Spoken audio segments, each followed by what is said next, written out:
गणेशाय नमः। हर हर महादेव। शिव पुराण कथा में आपका स्वागत और अभिनंदन है। आप सुन रहे हैं अध्यात्म एस्ट्रो द्वारा प्रसारित शिव महापुराण कथा। शिव पुराण कथा अध्याय 17।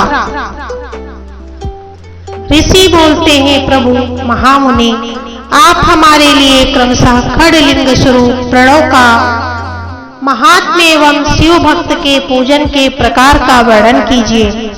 सूत जी कहते हैं, महर्षियों, आप लोग तपस्या के धनी हैं। आपने यह बड़ा सुंदर प्रश्न पूछ लिया है, किंतु इसका ठीक ठीक उत्तर महादेव जी को ही ज्ञात है, दूसरा कोई नहीं है। तथापि भगवान शिव की कृपा से ही मैं इस विषय का वर्णन करूंगा।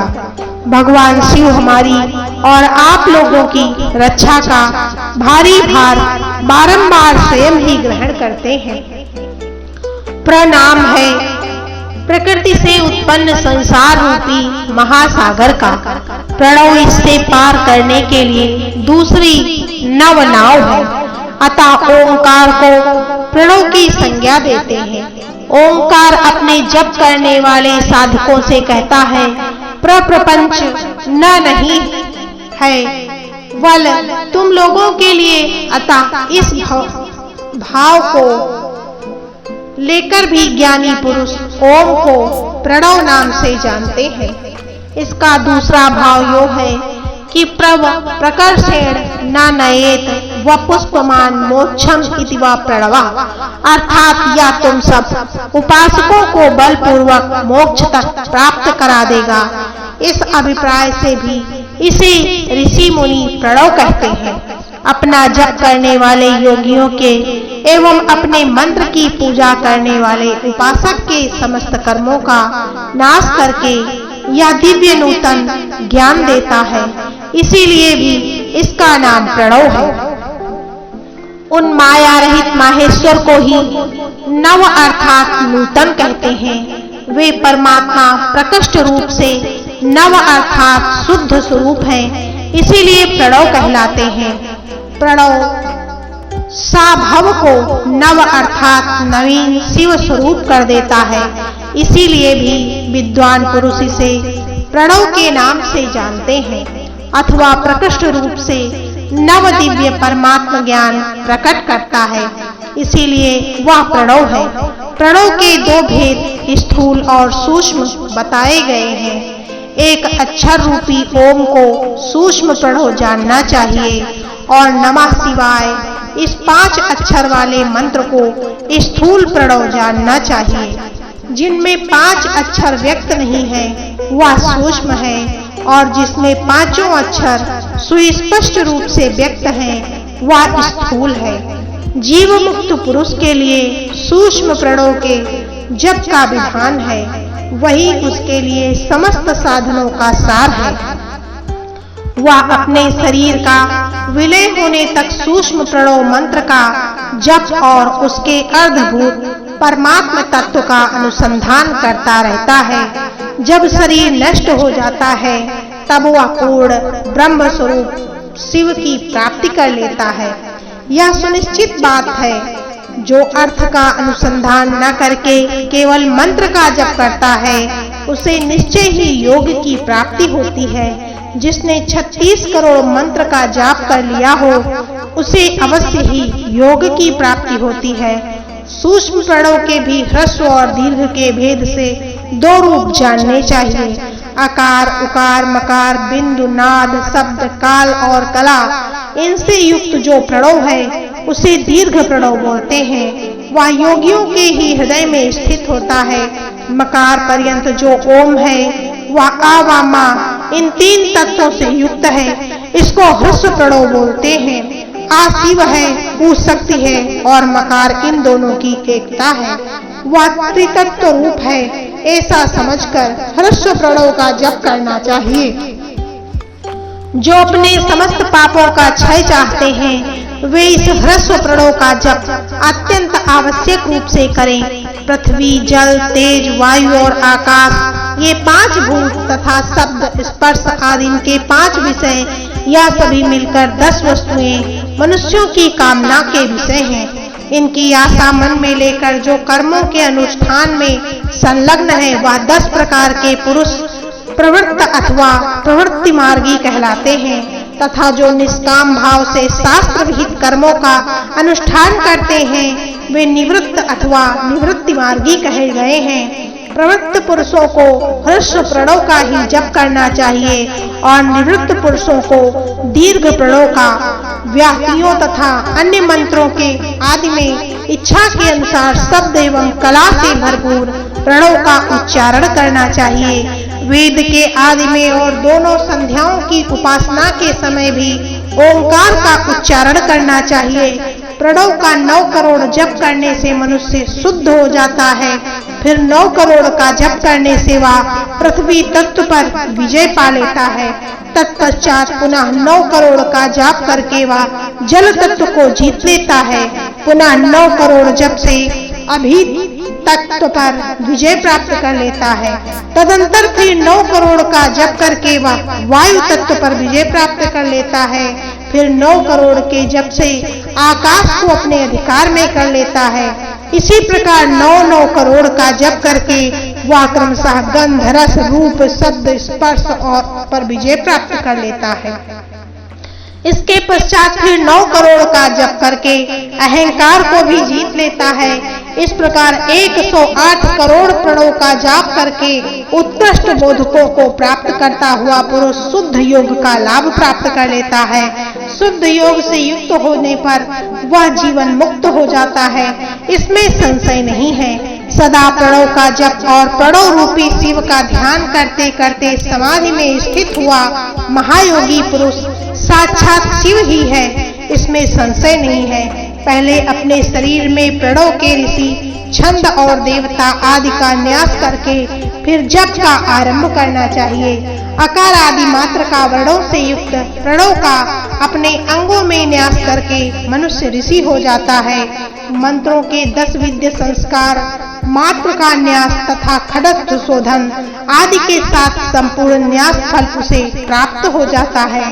प्रवृत्ति तथा प्रवृत्ति निवृत्ति से मिश्रित भाव वाले पुरुषों के लिए स्थूल प्रणव का जप ही अभीष्ट साधक होता है। क्रिया, तप एवं जप के योग से शिव योगी 3 प्रकार के होते हैं, जो क्रमशः क्रिया योगी, तपो योगी और जप योगी कहलाते हैं। जो धन आदि वैभवों से पूजा सामग्री का संचय करके हाथ आदि अंगों से नमस्कार आदि क्रिया करते हुए इष्ट देव की पूजा में लगा रहता है, वह क्रिया योगी कहलाता है। पूजा में संलग्न रहकर जो परिमित भोजन करता, वह इंद्रियों को जीतकर वश में किए रहता और मन को भी वश में करके परद्रोह आदि से दूर रहता है, वह तपोयोगी कहा जाता है। इन सभी सद्गुणों से युक्त होकर जो सदा शुद्ध भाव से रहता एवं समस्त काम आदि से दोष रहित को शांत चित्त से निरंतर जप किया करता है, उसे महात्मा पुरुष जप योगी मानते हैं। जो मनुष्य 16 प्रकार के उपचारों से शिव योगी महात्माओं की पूजा करता है, वह शुद्ध होकर सालोक्य आदि के क्रम से उत्तरोत्तर उत्कृष्ट मुक्ति को प्राप्त कर लेता है। हे दुजों, अब मैं वर्णन करता हूँ जप योग का, तुम सभी लोग ध्यान से सुनो। तपस्या करने के लिए जप का उपदेश दिया गया है, क्योंकि वह जप करते करते अपने आप को निष्पाप कर लेता है।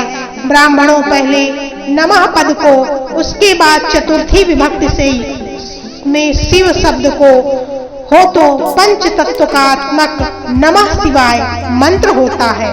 इसे शिव पंचाक्षर कहते हैं। यह स्थूल प्रणव रूप है। इस पंचाक्षर के जप से ही मनुष्य संपूर्ण सिद्धियों को प्राप्त कर लेता है। पंचाक्षर मंत्र के आदि में ओंकार लगाकर ही सदा उसका जप करना चाहिए। द्विजों, गुरु के मुख से पंचाक्षर मंत्र का उपदेश पाकर जहाँ सुख पूर्वक निवास किया जा सके, ऐसी उत्तम भूमि पर महीने के पूर्व पक्ष शुक्ल में प्रतिपदा से आरंभ करके कृष्ण पक्ष की चतुर्दशी तक निरंतर जप करते रहें। माघ एवं भादों के महीने का अपना विशिष्ट महत्व है। यह समय सभी समयों से उत्तमोत्तम माना गया है। साधक प्रतिदिन एक बार परिमित भोजन करे, मौन रहे, इंद्रियों को अपने वश में रखे, अपने स्वामी एवं माता पिता की नित्य सेवा सत्कार करे। इस नियम से रहकर जप करने वाला पुरुष 1 सहस्र जप से शुद्ध हो जाता है, अन्यथा वह ऋणी होता है। भगवान शिव का निरंतर चिंतन करते हुए पंचाक्षर मंत्र का 5 लाख बार जप करे। जप काल में इस प्रकार ध्यान करे, कल्याणदाता भगवान शिव कमल के आसन पर विराजमान हैं। उनका मस्तक श्री गंगा जी एवं चंद्रमा की कला से सुशोभित है। उनकी बाईं जांघ पर आदि शक्ति भगवती उमा बैठी हैं। वहां खड़े हुए बड़े बड़े गण उनकी शोभा बढ़ा रहे हैं। महादेव जी अपने चारों हाथों में मृग मुद्रा, टंक एवं वर तथा अभय की मुद्राएं धारण किए हुए हैं। इस प्रकार सदा सभी के ऊपर अनुग्रह करने वाले भगवान सदाशिव का बारंबार स्मरण करते हुए हृदय अथवा सूर्य मंडल में अपने पहले उनकी मानसिक पूजा करके फिर पूर्वाभिमुख होकर पूर्वोक्त पंचाक्षरी विद्या का जाप करें। उन दिनों साधक को सदा शुद्ध कर्म ही करना चाहिए और दुष्कर्म से बचे। जबकि समाप्ति के दिन कृष्ण पक्ष की चतुर्दशी को प्रातः काल नित्य कर्म करके शुद्ध एवं सुंदर स्थान में शौच, संतोष आदि नियमों से युक्त होकर शुद्ध हृदय से पंचाक्षर मंत्र का 12 सहस्र जाप करें। तत्पश्चात वरण करें 5 सात्विक ब्राह्मणों का जो श्रेष्ठ एवं शिव भक्त हों। इनके अतिरिक्त एक श्रेष्ठ आचार्य प्रवर का भी वरण करें और उसे सांब सदा शिव का स्वरूप समझना चाहिए। ईशान, तत्पुरुष, अघोर, वामदेव एवं साध्यो जात इन पांचों के प्रतीक स्वरूप 5 ही श्रेष्ठ और शिव भक्त ब्राह्मणों का वरण करने के पश्चात पूजन सामग्री को एकत्र करके भगवान शिव का पूजन आरंभ करें। विधि पूर्वक शिव की पूजा संपन्न करके होम आरंभ करें। अपने ग्रह सूत्र के अनुसार सुखांत कर्म करके अर्थात परिसमोहन, उपलेपन, उल्लेखन, मृद उद्धरण और अभ्युक्षण इन 5 भू संस्कारों के पश्चात वेदी पर स्वाभिमुख अग्नि को स्थापित करके कुश कंडिका के अनंतर प्रज्वलित अग्नि में आज्य भागांत आहुति देकर प्रस्तुत होम का कार्य प्रारंभ करें। कपिला गाय के घी से 11, 100, 1 अथवा 1001 आहुतियां स्वयं ने अथवा विद्वान पुरुष शिव भक्त ब्राह्मणों से 108 आहुतियां दिलाएं। होम कर्म समाप्त होने पर गुरु को दक्षिणा के रूप में 1 गाय और बैल देना चाहिए। ईशान आदि के प्रतीक रूप जिन 5 ब्राह्मणों का वर्ण किया गया हो उनको ईशान आदि का स्वरूप ही जाने एवं आचार्य को सांब सदाशिव का स्वरूप माने। इसी भावना के साथ उन सब के चरण मस्तक को सीधे। ऐसा करने से वह साधक अगणित तीर्थों में तत्काल स्नान करने का फल प्राप्त कर लेता है। उन ब्राह्मणों को भक्ति पूर्वक दशांश अन्न देना चाहिए। गुरु पत्नी से पराशक्ति मानकर उनका भी पूजन करें। ईशान आदि क्रम से उन सभी ब्राह्मणों का उत्तम अन्न से पूजन करके अपने वैभव विस्तार के अनुसार रुद्राक्ष, वस्त्र, बड़ा और पुआ आदि अर्पित करें। तदंतर बलि देकर भरपूर भोजन कराएं। इसके बाद देवेश्वर शिव से प्रार्थना करके अपना जप समाप्त करें। इस प्रकार पुरुष चरण करके मनुष्य उस मंत्र को सिद्ध कर लेता है। फिर 5 लाख जप करने से समस्त पापों का नाश हो जाता है। तदंतर पुनः 5 लाख जप करने पर अतल से लेकर सत्यलोक तक 14 भुवनों पर क्रमशः अधिकार प्राप्त हो जाता है। ब्रह्मा जी के 14 लोक पृथ्वी आदि कार्य स्वरूप भूतों द्वारा पाताल से लेकर सत्यलोक पर्यंत क्रमशः निर्मित हुए हैं। सत्यलोक से ऊपर क्षमालोक तक जो 14 भुवन हैं वे भगवान विष्णु के लोक हैं। क्षमालोक से ऊपर सूचिलोक पर्यंत 28 भुवन स्थित हैं सूचिलोक के अंतर्गत कैलाश में प्राणियों का संहार करने वाले रुद्रदेव विराजमान हैं। सूचिलोक से ऊपर अहिंसा लोक पर्यंत 56 भुवनों स्थित हैं। अहिंसा लोक का आश्रय लेकर जो ज्ञान कैलाश नामक नगर शोभा पाता है, उसमें कार्यभूत महेश्वर सबको अदृश्य करके रहते हैं। अहिंसा लोक के अंत में काल चक्र की स्थिति है। यहाँ तक महेश्वर के विराट स्वरूप का वर्णन किया गया है। वहीं तक लोकों का विरोधान अथवा लय होता है। उससे नीचे कर्मों का भोग है और उससे ऊपर ज्ञान का भोग होता है। उसके नीचे कर्म माया है एवं उसके ऊपर ज्ञान माया है। कर्म माया और ज्ञान माया का तात्पर्य माँ का अर्थ है लक्ष्मी। उससे कर्म भोग यात प्राप्त होता है, अतः वह माया अथवा कर्म माया कही जाती है। इसी प्रकार माँ अर्थात लक्ष्मी से ज्ञान भोग बात अर्थात प्राप्त होता है, इसीलिए उसे माया या ज्ञान माया बोला गया है। उपर्युक्त सीमा से नीचे ही नश्वर भोग है और ऊपर नित्य भोग है। उससे नीचे ही तिरोधान अथवा ली हुई है, ऊपर नहीं है। वहां से नीचे की कर्ममय पाशों द्वारा बंधन होता है, ऊपर बंधन का सदा अभाव है। उससे नीचे ही जीव सकाम कर्मों का अनुसरण करते हुए विभिन्न लोकों और योनियों में चक्कर काटते रहते हैं। उससे ऊपर के लोकों में निष्काम कर्म का ही भोग बोला गया है। बिंदु पूजा में तत्पर रहने वाले उपासक वहां से नीचे के लोकों में ही विचरण करते रहते हैं। उसके ऊपर तो निष्काम भाव से शिवलिंग की पूजा करने वाला उपासक ही जाता है। जो एकमात्र शिव की उपासना में तत्पर है, वे उससे ऊपर के लोकों में जाते हैं। वहां से नीचे जीव कोटि है और ऊपर ईश्वर कोटि। नीचे संसारी जीव निवास करते हैं और ऊपर मुक्त पुरुष। नीचे कर्म लोक है एवं ऊपर ज्ञान लोक है। ऊपर मद एवं अहंकार का नाश करने वाली नम्रता है। वहां जन्म जनित तिरोधान नहीं है। उसका निवारण किए बिना वहां किसी का प्रवेश संभव नहीं है। इस प्रकार तिरोधान का निवारण करने से वहां ज्ञान शब्द का अर्थ ही प्रकाशित होता है। आदि भौतिक पूजा करने वाले लोग उससे नीचे के लोकों में ही चक्कर काटते हैं। जो आध्यात्मिक उपासना करने वाले हैं, वे ही उससे ऊपर को जाते हैं। जो सत्य अहिंसा आदि धर्मों से मुक्त हो भगवान शिव के पूजन में तत्पर रहते हैं, वे काल चक्र को पार पा जाते हैं। काल चक्रेश्वर की सीमा तक जो विराट महेश्वर लोक बताया गया है, उससे ऊपर वृषभ के आकार में धर्म की स्थिति है। वह ब्रह्मचर्य का मूर्तिमान रूप है।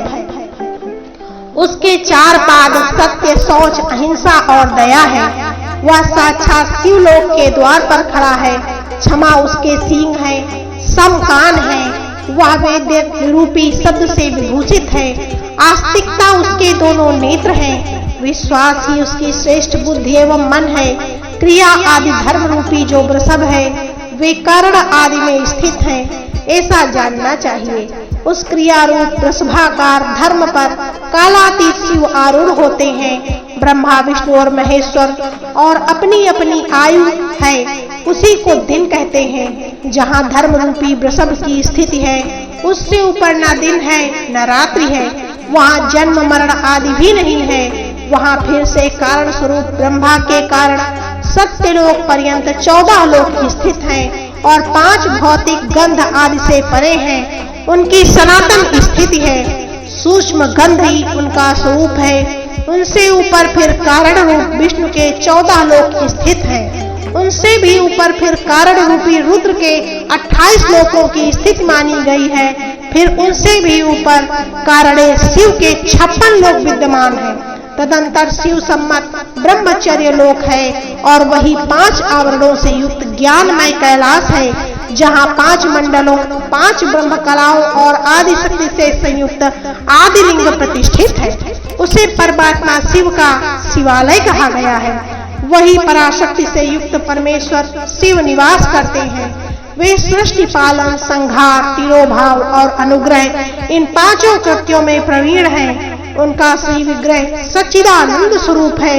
वे सदा ध्यान रूपी धर्म में ही स्थित रहते हैं और सदा सभी पर अनुग्रह करते हैं। वे स्वात्माराम हैं और समाधि रूपी आसन पर आसीन हो नित्य विराजमान होते हैं। कर्म एवं ध्यान आदि का अनुष्ठान करने से क्रमशः साधन पथ में आगे बढ़ने पर उनका दर्शन साध्य हो जाता है। नित्य नैमित्तिक आदि कर्मों द्वारा देवताओं का यजन करने से भगवान शिव के समाराधन कर्म में मन लगता है। क्रिया आदि जो शिव संबंधी कर्म है उनके द्वारा शिव ज्ञान सिद्ध करें। जिन्होंने शिव तत्व का साक्षात्कार कर लिया और अथवा जिन पर शिव की कृपा दृष्टि पड़ चुकी है वे सभी मुक्त हैं, इसमें संशय नहीं है। आत्म स्वरूप से जो स्थिति है वही मुक्ति है। एकमात्र अपने आत्मा में रमण या आनंद का अनुभव करना ही मुक्ति का स्वरूप है। जो पुरुष क्रिया जप तप ज्ञान और ध्यान रूपी श्रमों में भली भांति स्थित है वह शिव का साक्षात्कार करके स्वात्मारामत्व स्वरूप मोक्ष की प्राप्ति कर लेता है। जैसे सूर्यदेव अपनी किरणों से अशुद्धि को दूर कर देते हैं, कर्म एवं ध्यान आदि अनुष्ठान करने से क्रमशः साधन पथ में आगे बढ़ने पर उनका दर्शन साध्य हो जाता है। नित्य नैमित्तिक आदि कर्मों द्वारा देवताओं का यजन करने से भगवान शिव के समाराधन कर्म में मन लगता है। क्रिया आदि जो शिव संबंधी कर्म है उनके द्वारा शिव ज्ञान सिद्ध करें। जिन्होंने शिवत्व का साक्षात कर लिया है अथवा जिन पर शिव की कृपा दृष्टि पड़ चुकी है वे सभी मुक्त हैं, इसमें संशय नहीं है। आत्मस्वरूप जो स्थित है वही मुक्ति है।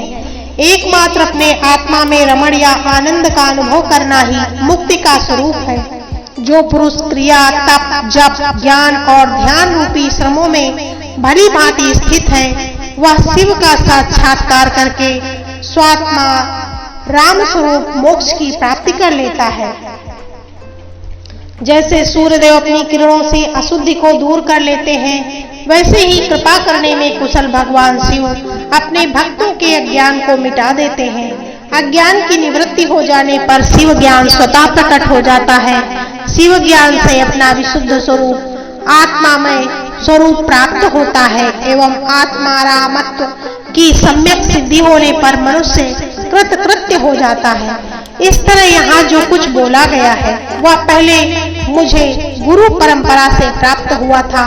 तत्पश्चात मैंने पुनः नंदीश्वर के मुख से इस विषय का श्रवण किया था। नंदी स्थान से परे जो सर्वश्रेष्ठ शिव वैभव है उसका अनुभव केवल भगवान शिव को ही है। साक्षात शिव लोक के उस वैभव का ज्ञान सबको शिव की कृपा से ही हो सकता है, अन्यथा नहीं, ऐसा आस्तिक पुरुषों का कथन है। साधक को चाहिए कि वह 5 लाख जप करने के बाद भगवान शिव की प्रसन्नता के लिए महाभिषेक एवं नैवेद्य निवेदन करके शिव भक्तों का पूजन करे। भक्त की पूजा से भगवान शिव बहुत प्रसन्न होते हैं। शिव और उनके भक्त में कोई भेद नहीं है, वे साक्षात शिव स्वरूप हैं। शिव स्वरूप मंत्र को धारण करके वह शिव ही हो गया है। शिव भक्त का शरीर शिव रूप ही है, अतः उसकी सेवा में तत्पर रहना चाहिए। जो शिव के भक्त हैं वे लोक और वेद की सारी क्रियाओं को जानते हैं। जो क्रमशः जितना जितना शिव मंत्र का जप कर लेता है उसके शरीर को उतना उतना शिव का सामीप्य प्राप्त होता है, इसमें संशय नहीं है। शिव भक्त स्त्री का रूप देवी पार्वती का ही स्वरूप है। वह स्त्री जितना मंत्र जपती है उसे उतना ही देवी का सानिध्य प्राप्त हो जाता है। साधक स्वयं शिव स्वरूप होकर पराशक्ति का पूजन करे। शक्ति बैर एवं लिंग का चित्र बनाकर अथवा मिट्टी आदि से जिसकी आकृति का निर्माण करके प्राण प्रतिष्ठा पूर्वक निष्कपट भाव से इसका पूजन करे। शिवलिंग को शिव मानकर, अपने को शक्तिमय समझकर, शक्तिलिंग को देवी मानकर और अपने को शिव रूप समझकर शिवलिंग को नाद रूप तथा शक्ति को बिंदु रूप मानकर परस्पर सटे हुए शिवलिंग और शिवलिंग के प्रति उप प्रधान और प्रधान की भावना रखते हुए जो शिव एवं शक्ति का पूजन करता है वह मूल रूप की भावना करने के कारण शिव रूप ही है। शिव भक्त शिव मंत्र रूप होने के परिणाम स्वरूप शिव के ही स्वरूप है। जो 16 उपचारों से उनकी पूजन करता है उसे अभीष्ट वस्तु की प्राप्ति होती है। जो शिवलिंगोपासक शिव भक्त की सेवा आदि करके उसे आनंद प्रदान करता है, उस विद्वान पर भगवान शिव बड़े प्रसन्न होते हैं। 5, 10 या 100 सपत्निक शिव भक्तों को 5, 10 या 100 सपत्निक शिव भक्तों को बुलाकर भोजन आदि के द्वारा पत्नी सहित उनका सदैव समादर करें। धन दे और मंत्र में शिव भावना रखते हुए उन्हें शिव और शक्ति के स्वरूप जानकर निष्कपट भाव से उनकी पूजा करें। ऐसा करने वाला पुरुष इस भूतल पर पुनः जन्म नहीं लेता है। इस प्रकार शिव महापुराण की कथा के अंतर्गत अध्याय 17 पूर्ण हुआ।